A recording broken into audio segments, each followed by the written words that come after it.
नमस्कार शेतकरी बंधूंनो, मी ज्ञानेश्वर चिकणे. आज आहे 22 एप्रिल 2026. तर पाहू शकता बऱ्याच भागामध्ये रात्री देखील पाऊस पडला शेतकरी बंधूंनो. पण आता काही शेतकरी असे म्हणतात की आमच्याकडे पाऊस पडला नाही, पण पाऊस हा सर्वदूर पाऊस सांगितलेलाच नाही आहे शेतकरी बंधूंनो. बऱ्याच अशा शेतकऱ्यांच्या काही कमेंट असे आले की आमच्याकडे पाऊस पडला नाही. तसा बऱ्याच भागामध्ये पाऊस सांगितलेला नाही, म्हणजे सर्वदूर पाऊस सांगितलेला नाही.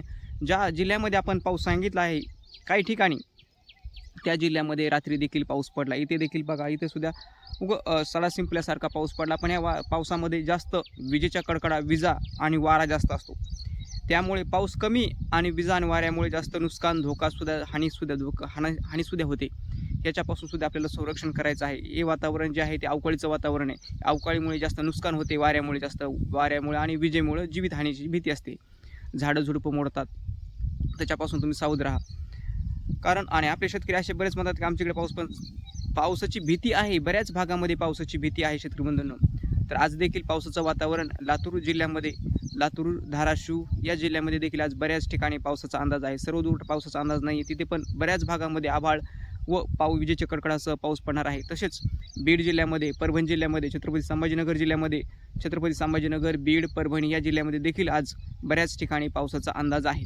सर्वदूर नाही, अजून पण तुम्हाला मी सांगतो की सर्वदूर नाही. त्यामध्ये पावसाची भीती असते की जे की आपल्याला लांबून विजा चमकलेली दिसत, मग आपल्याला सतर्क राहावं लागते. कारण आपल्या भागामध्ये जरी डोक्यावर जरी आभाळ जरी विजा जरी आल्या तरी एखाद्या दिवस ते पाऊस पडत नाही, त्याच्यामध्ये जास्त विजाचाच कडकडाट असतो.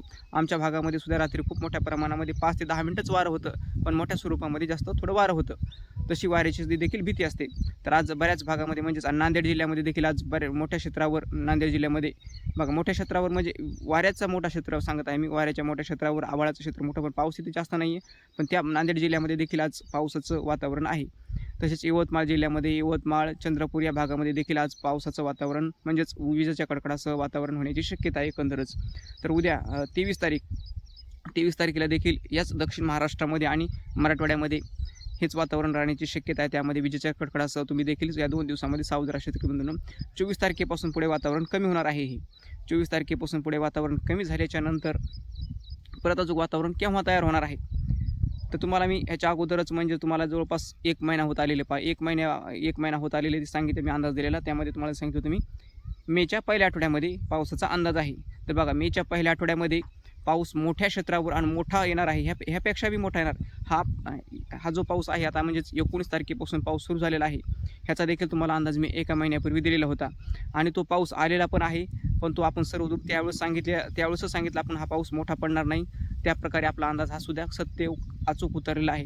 तसंच आता मे महिन्यामध्ये देखील पाऊस येणार आहे. मे महिन्यामध्ये मात्र मोठा पाऊस येणार आहे. त्यामध्ये ह्याच्यापेक्षा मोठा पाऊस, त्या पावसामध्ये तो पाऊस हा पूर्वेकडून येणार आहे. हा पाऊस हा दक्षिणेकडून आला होता कर्नाटककडून. हा आता येणारा पाऊस पूर्वेकडून येणार आहे, त्यामध्ये विदर्भाकडून. तर विदर्भामध्ये 30 तारखेपासून विदर्भामध्ये नागपूर, भंडारा, गोंदिया, चंद्रपूर या जिल्ह्यामध्ये मेघगर्जनेसह वादळी स्वरूपामध्ये पावसाची शक्यता आहे. 30 एप्रिल ते 1 मे पासून सुरुवात होणार आहे पावसाची या भागामध्ये.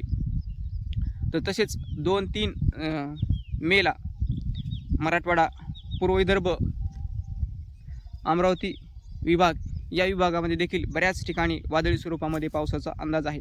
तसेच दक्षिण महाराष्ट्र म्हणजे सांगली, सातारा, कोल्हापूर या भागामध्ये 3-4 तारखेला पावसाची शक्यता आहे. एकंदरच एखादा दिवस मागे पुढे होऊ शकतो, पण हा पावसाचं क्षेत्र देखील मोठं असणार आहे आणि पाऊस पण मोठा आहे. ह्या पावसामध्ये हा जो पाऊस पडत आहे म्हणजे आज 22 तारीख हा पाऊस पडत आहे, त्यामध्ये आज जिथं जास्त स्वरूपामध्ये पाऊस आहे तो पाऊस हा 15 ते जास्तीत जास्त 10 ते 15 मिलीमीटरपर्यंत पाऊस पडत आहे शेतकरी बंधूंनो. हा पण ह्याच्यापेक्षाही मोठा पाऊस हा मे महिन्यामध्ये पडणार आहे. एकंदरच पावसाचं वातावरण हे 7-8 तारखेपर्यंत काही भागामध्ये राज्याच्या राहण्याची शक्यता आहे एकंदरच. तर 3-4-5 मेला आहे मेमध्ये जास्त स्वरूपामध्ये वातावरण राहण्याची शक्यता आहे. त्यामध्ये मराठवाडा, विदर्भ, पश्चिम महाराष्ट्रापर्यंत देखील राहण्याची शक्यता आहे. त्यामध्ये पश्चिम महाराष्ट्रामध्ये म्हणजे आयल्यानगर, छत्रपती संभाजीनगर, तसेच सांगली, सातारा, कोल्हापूरपर्यंत देखील हे वातावरण जाण्याची शक्यता आहे. 3 तारखेपासून जास्त वाढ होणार आहे. 3, 4, 5, 6 ते 7 तारखेपर्यंत. नंतर पुन्हा जो वातावरण कमी होण्याची देखील शक्यता आहे. हे मे महिन्यामध्ये मी सांगतो अंदाज, मे महिन्यामध्ये. तर एकंदरच मे महिन्याच्या पहिल्या आठवड्यामध्ये देखील मोठ्या क्षेत्रावर मोठ्या स्वरूपामध्ये पावसाचा अंदाज आहे. तुम्ही देखील शेतकरी बंधूंनो सावध राहा. हा झाला आपला अंदाज. धन्यवाद.